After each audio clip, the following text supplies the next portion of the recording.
Hello and welcome to Rajya Sabha Television. You're watching The Big Picture with me, Frank Pereira. Nearly 17,000 grown trees will be chopped off for development or redevelopment of central government accommodations in South Delhi. According to a report in the PTI, the Forest Department had given the permission to cut the trees to make way for redevelopment of accommodation in the area. There are, however, plans to plant over 10 times of what has to be cut in the process. This is not the first time such an instance has taken place. Trees have been felled regularly across the country to make way for concrete monstrosities. Between 2008 and 2017, nearly 20,000 trees have been cut in Bengaluru to make way for flyovers, road widening and other projects. In Gurugram, in 2016-17 alone, close to 10,000 trees were cut. And according to government data, over the last 30 years, forests nearly two-thirds the size of Haryana have been lost to encroachments and industrial projects. On this edition of The Big Picture, we will analyze how development and the environment can coexist. Joining me on the program today are KT Ravindran, Urban Planner and Urban Designer, Siddhanta Das, Director General of Forests and Special Secretary, Ministry of Environment, Forests and Climate Change, Professor C.K. Varshney, Environmentalist, and we are also joined by Sudhir Krishna, former Union Secretary, Urban Development. Thank you to all my guests for joining me on this edition of The Big Picture.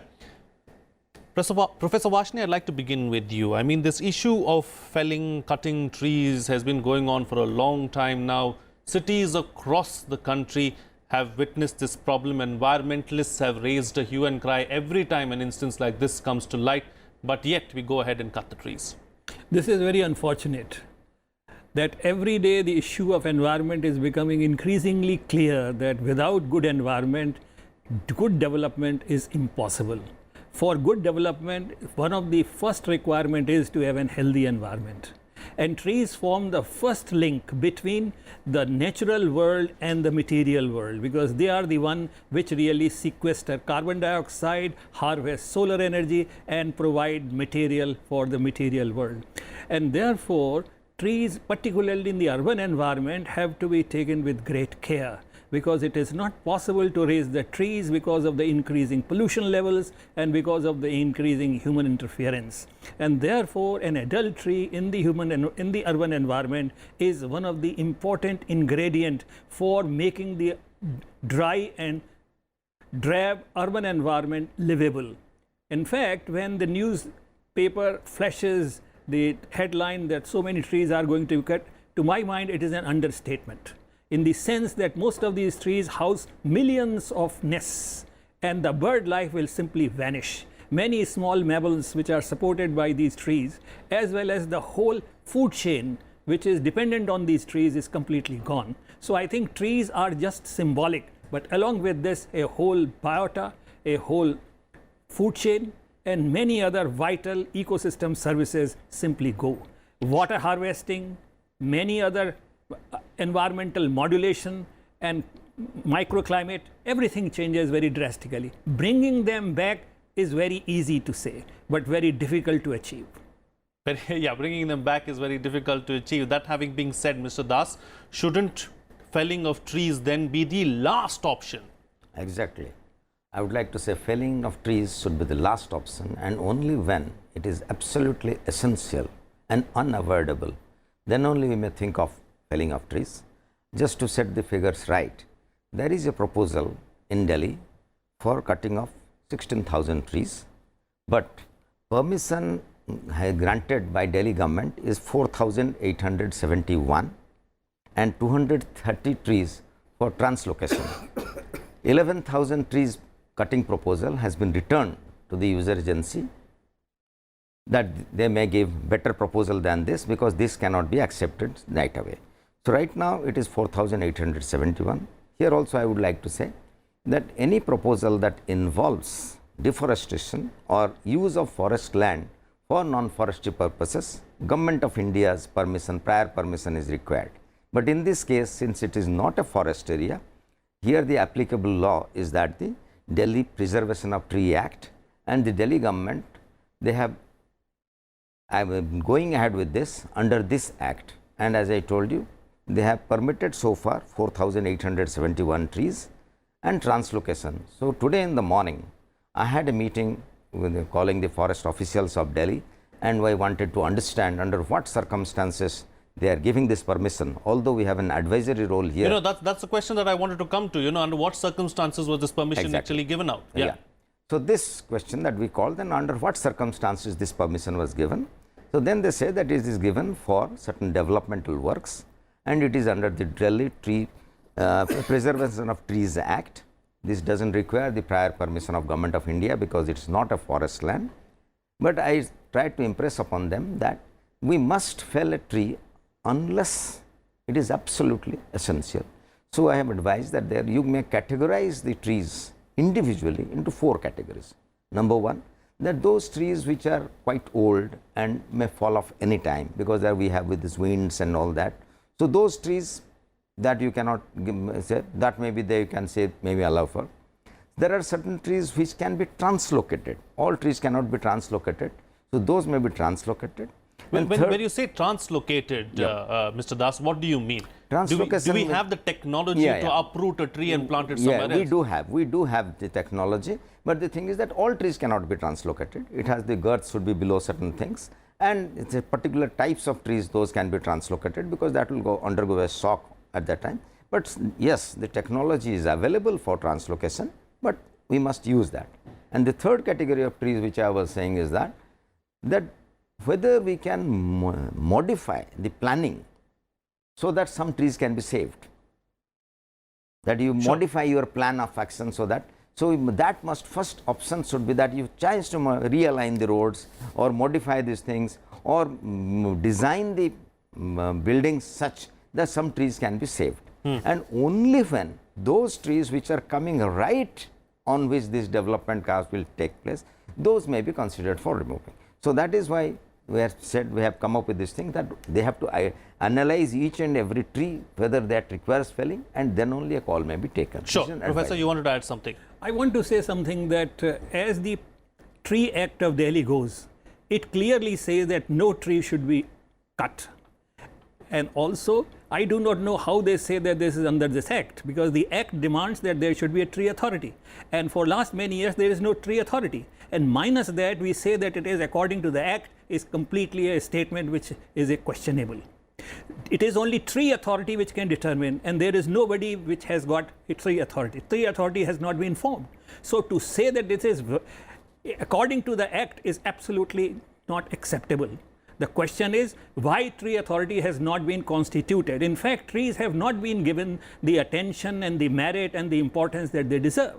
Sure. A Delhi-like place where you go and see all trees which are lining the road are sickly. Their normal canopy is absolutely weak. Right. They do not give a right appearance of a healthy tree. Point taken, under Professor. those conditions, even then, these trees are supposed to be cut. It is one of the most difficult situation in which we are. And let me get in the other panelists who have not had a word on the program so far. But Mr. Das, do you want to respond to that, or should I go to let me go across to the other panelists then. Mr.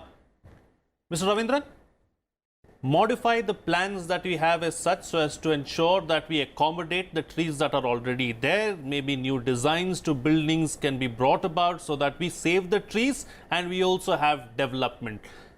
Can development and the environment coexist? Absolutely they can. If you look at the technology that's available today, it's very easily possible to very accurately map every tree, its size, girth, type, variety, everything, and it's possible to superimpose the plan that you want to propose for development on top of it, and then we can make suitable modifications to the development plan. And if none of these, either the tree authority or the central government or the state government is not able to stop this act of vandalism, there is also the Delhi Urban Art Commission, which has to approve these plans. And I used to be the chair of the Delhi Urban Art Commission during the Commonwealth Game times, and we have absolutely insisted on every tree being preserved. And we have managed to save thousands of trees. At the same time, I must also tell you that many government projects actually go ahead and cut many trees, thousands of trees, before they even bring the plan to the commission. But when we find out, we stop work. Even if the work is midway, We stop the work, ask them to take a recount and submit proper plans of the trees, and then rework the design to save whatever can be saved. So it is very easily possible to save trees if you want to save them. Right. The intent to save the tree is not there. That is the real question. Sure. Okay, the intent to save the tree is not there is what Mr. Ravindran is suggesting. Let me bring in Mr. Sudhir Krishna into the picture. You know, Mr. Krishna, does development have to mean damage to the environment? In fact, we can have the other way around. The development can support the environment and vice versa. You know, when a road is to be widened, why do we widen the road in a city? Mostly because there is too much of traffic on the road. Now, for that, what normally is being done is that the pavements are being converted into carriageways so that more vehicles can pass. And in the process, people who used to walk, they also are forced to switch over to automobiles and thus adding to the congestion on the road. So therefore, in the guidelines which the Ministry of Housing and Urban Affairs has been championing, it is recommended that we should move in for mass transportation system, and that will reduce the need for cutting the trees or widening the roads recklessly. Moreover, the development which is being discussed right now of the real estate project by the government itself, that also need not always be in situ. There is a clamor in the cities to undertake in situ development, and that means often you have to remove the trees. Why can't we go little away from where we want to develop and give a good public transport connectivity like metro rail or BRT system or bus system for people to commute comfortably and let the green area remain green as it is. So these are some of the things which we have to see as far as trees are concerned. But in conjunction with that, I would like also to point out that there are other methods of preserving environment and harming the environment going on. For example, we are also wasting the water in construction. We can use recycled wastewater for construction. We can also, construction and demolition waste is littered all around, spoiling the water bodies. We can recycle the construction and demolition waste like that. So the development can actually nurture the environment in a big way, and there is no need to spoil the environment, for which the guidelines are there. But the problem I see is that the authorities are numerous. The authority which decides on a development project has got a singular mind of development. The authority which has to look after the environment has a single mind to protect the environment. With both are kind of mutually exclusive. So it is high time that the development agencies engage more town planners, more environmentalists into their fold itself, so that when they prepare a development plan, it takes care of the environmental angle side by side, and it should not be like us versus them, environmentalists versus developmentalists. It should be like an integrated thought process, and that would only resolve the problem.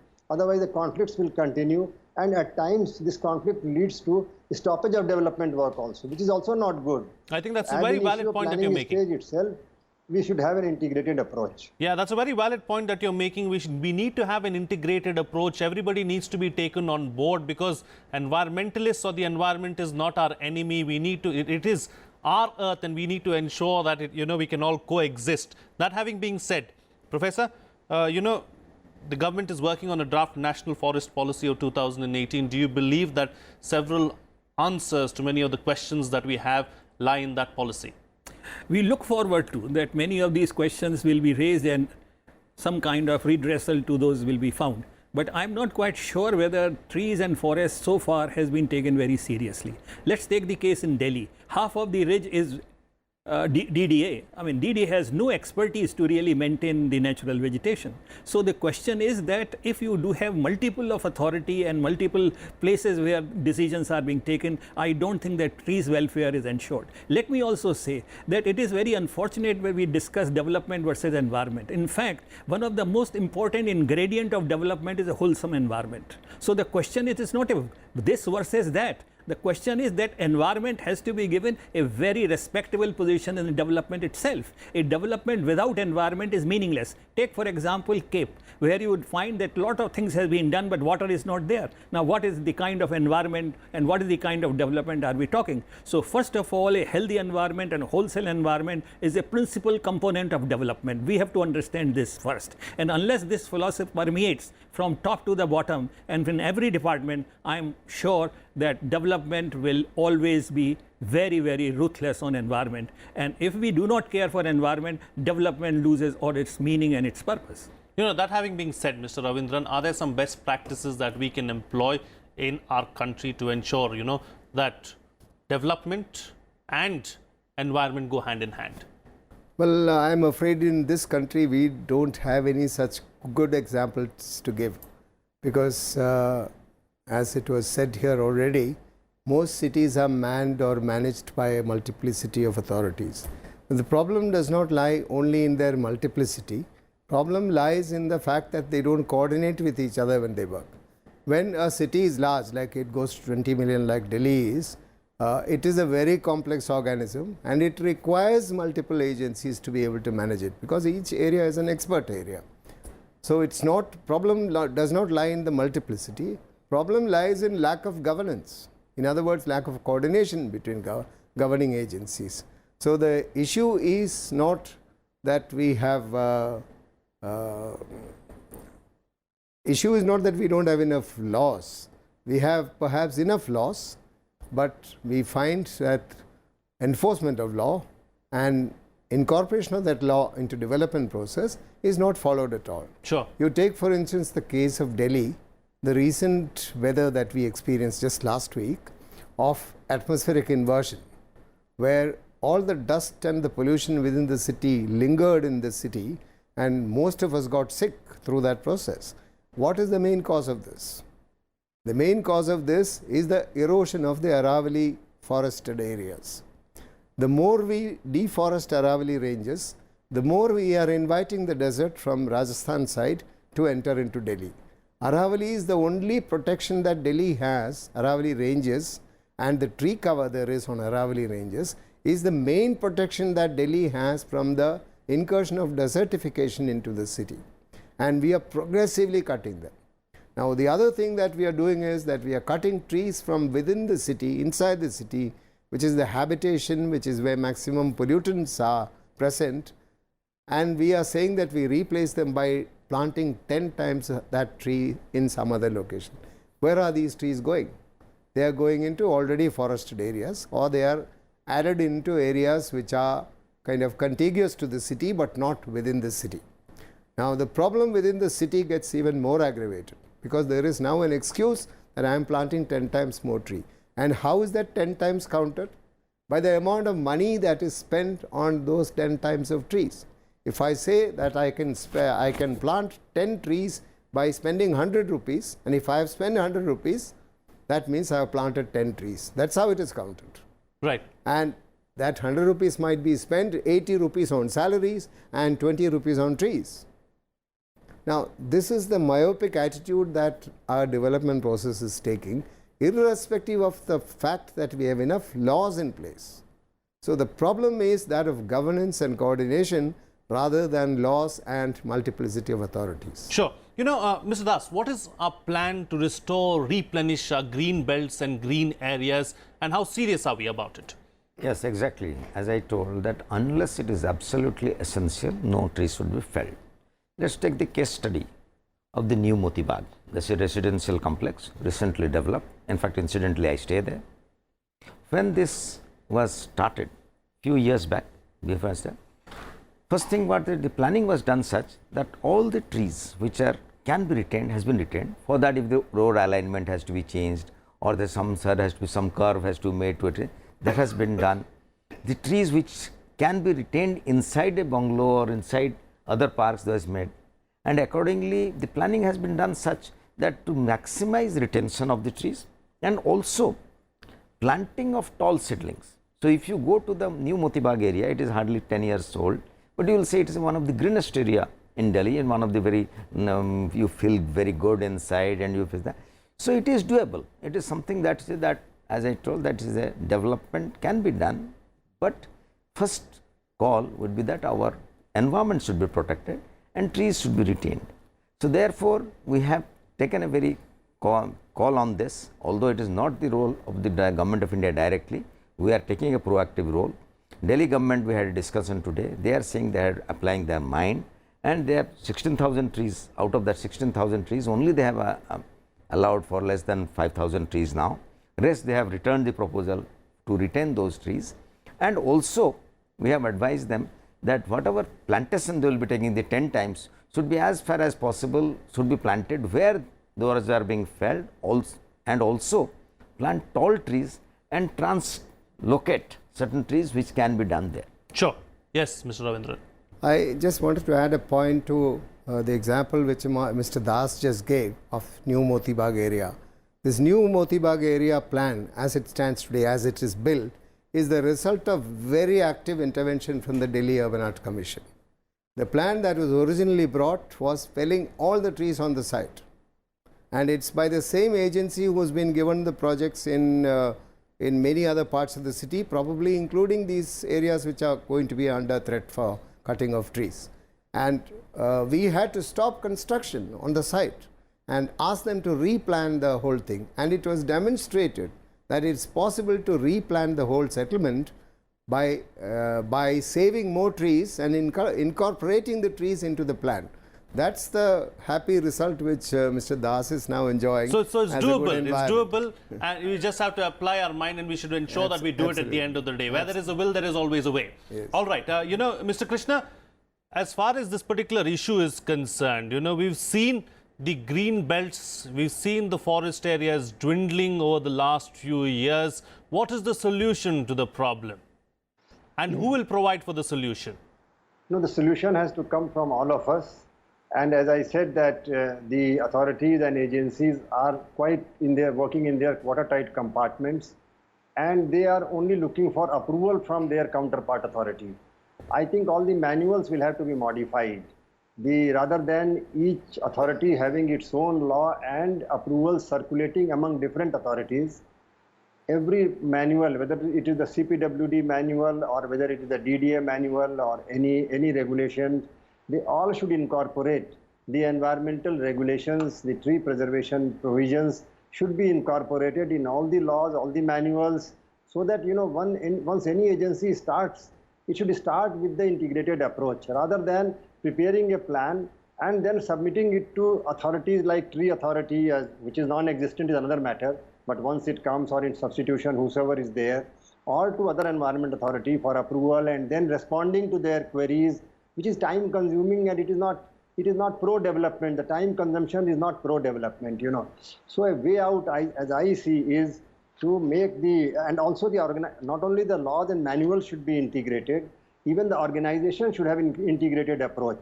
Each organization, like whether they are development authority or whether they are construction companies, they should have town planners in large number, adequate number, I would say. They should have environmental experts in adequate number, so that their very plan should be comprehensive. And it should go like a cakewalk. When it goes for approval of environment authority, it should not be taking too much time for debate and discussion and, you know, back and forthing of the proposal. It should be sound proposal from ab initio itself. And I would say the second thing is that urban planning is also very important. Urban planning and enforcement of planning. For example, you know, Delhi is beset with slums. And these slums, we are talking of not removing the slums. We are trying to develop the slums in situ. As a result, when they are in environmentally sensitive zone, we are never removing any slum. And that is also causing degradation of the environment in the area. Right. So on one hand, good planning, good organizational arrangements, integrated, comprehensive, and strong governance in favor of protection of environment, and not soft governance, you know. If we have to remove anybody from unauthorized occupation of environmentally sensitive area, we don't have any good case studies from Delhi to say that people from environmentally sensitive areas who are unauthorizedly occupied have been removed. Right. Points taken. Decisions are not very much seen. So I suppose a combination of all these things will definitely give us a better environmentally sounder environment to live in. Okay. And development will also go on side by side. All right, quick closing comments now from all my guests, starting with you, Professor. You know, the picture is not all gloomy. The Forest Survey of India 2017 report has said that the forest cover in the country has increased by 7,000 square kilometers. That's a positive sign. It is a positive sign, but we have to read in between the lines. What has increased are the good quality forests have gone and low quality forests have increased. So I think it is not a very happy situation. What we need is that the thick growth and a large patches of growth should be maintained. What do you mean by good quality has gone and low quality has... Which means that the scrub forest has increased, which means that it has low tree density, it is an open forest, and it is subject to erosion and all kinds of natural vagaries. But the thick and the heavy growth forests, which are known as thick forests, which are not there, and they are, for example, take case of Delhi, they say 0.3% it has increased, but actually what has increased are the poor forest, open forest, which are poor quality. So I think that is of no great use. I mean, this quality of the forest is so low that it does not really perform the function that we expect. Let me tell you one thing. I'm running out of time, so yeah, very quickly. Just very quickly. Somehow it has been conveyed that for one tree, 10 trees will be planted. I don't know who has decided it and what's the philosophy behind it. There is no scientific rationale. Who takes the credit for this? What is the statistics? Do previous experience shows that there is a written record shown that for each tree 10 has been planted? So it is just an excuse at the time of really seeking permission for cutting trees. All right. Mr. Das wanted to respond to what you had to say. Yes. Actually, what Professor said is correct, that we should have a more focus on the dense forest. As I tell you, the forests, as the Survey of India calculates, they are categorized into 4 types, that is above 70% crown density, 40% to 70%, 10% to 40%, and below 10%. Below 10% is scrub, that is not counted as forest. So increase in scrub area doesn't count towards forest. And this Survey of India report, this is for the first time, and rather this is very conspicuously it has come out. This survey, the increase in the dense forest area, very dense forest area is significant. So that's a good sign actually, I would say. And also there is one significant thing is that the tree cover, it is actually a survey of the forest and tree cover. There is an increase in tree cover, that is the tree outside forests, which are not really legal terms, is not a forest like you are seeing in Delhi. Those are actually, the tree cover is actually increasing. That is, we are getting the cooperation of the people. People are planting trees and those are surviving. So that's definitely a good sign. Sure. Okay. Mr. Ravindran, quick closing comment from you. You know, how should we approach this problem? Because our cities are only getting more and more populated, more and more polluted at the end of the day. See, it's as a professional who has been in the field of urban design for so many years, like 35, 40 years, I can tell you that the solution lies in design, in good design. It's possible to save every tree on a site and redesign the buildings in such a way. Sometimes you have to increase the heights of some buildings. But what about the cost factor? Cost factor remains the same, and the ultimate benefit you get, you look at the environmental cost that you save. Sure. You're saving, I mean, one tree is, what is the cost of one tree? Indeed. Can you cost it? You can't cost it. You can't cost it at the end of the day. You can't cost it. It's And priceless. finally, the people who live in that area, they'd love it if there are more trees around. Sure. And the cost that you save in cutting down the tree and spreading it across the site, the cost that you save is the cost of human health. Right. Mr. Krishna, close the show for us with your concluding remark. Yes, I would only add that comprehensive urban mobility solutions would go a long way in protecting the trees and the environment. People should feel convenient to travel from some distance and not feel, unsafe or inconvenient to travel even 5 kilometers or 2 kilometers. Then we can preserve the trees and environment much better. All right. On that note, then, we'll call it a wrap on this edition of The Big Picture. Thank you to all my guests for joining me on the program and putting things into perspective for us. That's it from me. See you again next time.